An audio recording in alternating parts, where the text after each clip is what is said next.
rebuilding in broken places can take place with wise leadership and with total surrender.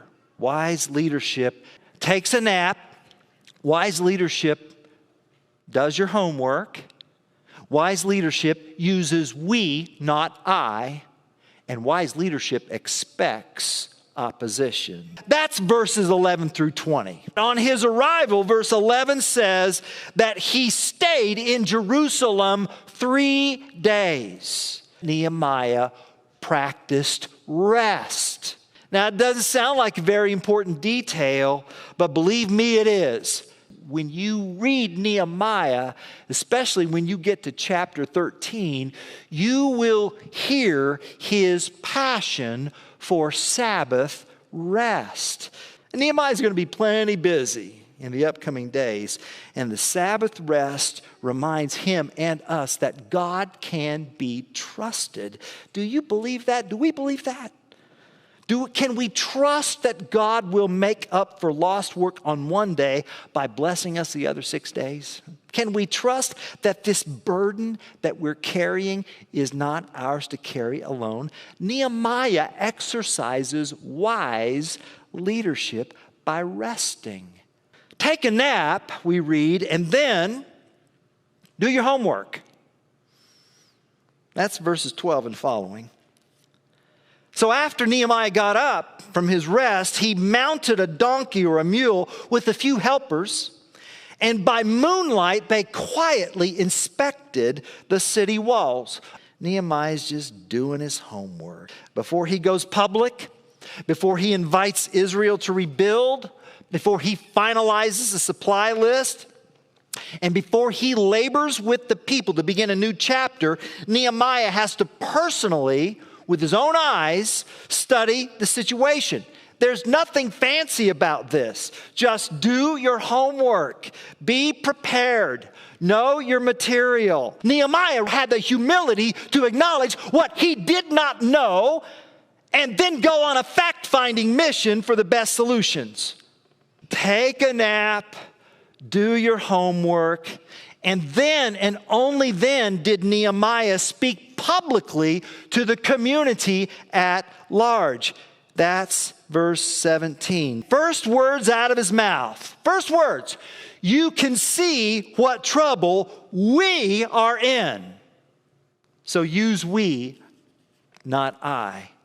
He identifies with his people group. You see that? He says, we.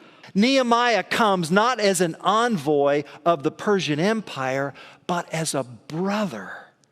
Oh, this is wise leadership, church. It's leadership that knows when it's time to take a nap, and then when it's time to do your homework, and leadership that uses we, not I.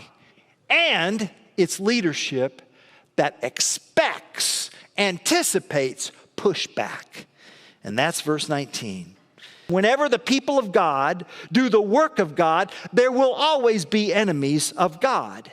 And that's why Nehemiah teaches us to give our best energy to God's work and not to negativity. But I want to tell you there's more in here than just what I've just said. Rebuilding broken places takes wise leadership, but it also takes total surrender. Total surrender. And what that means, church family, is that we must admit that we are powerless over our addictions and compulsive behaviors. We must admit that our lives have become unmanageable. It means confessing that only Jesus Christ can rescue and restore us. Total surrender means admitting to God, ourselves, and another person the exact nature of our wrongs. It means coming clean. It means letting someone else in your life come into your life who can dig around. Nehemiah helps us see the importance of the discreet examination of broken places, our broken places, the places you'd really rather other people not know about or see, I mean, the last place I want Nehemiah to inspect is a place in my life where the garbage gets taken out, and yet that's what is not left out in these verses. These verses help us understand the importance for wisdom to inspect our lives and see it for what it is. For another brother or sister in Christ to come alongside you and love you and conduct an autopsy without blame. There it is. Total surrender means being entirely ready to have God remove all our character defects. And notice I did not say be entirely ready to make myself different. No, that's God's work, not mine. It's God's work to make me different by giving me what it takes to change. It's my job to act and behave like the change has occurred. Faith is acting like the person God says you are in Jesus Christ.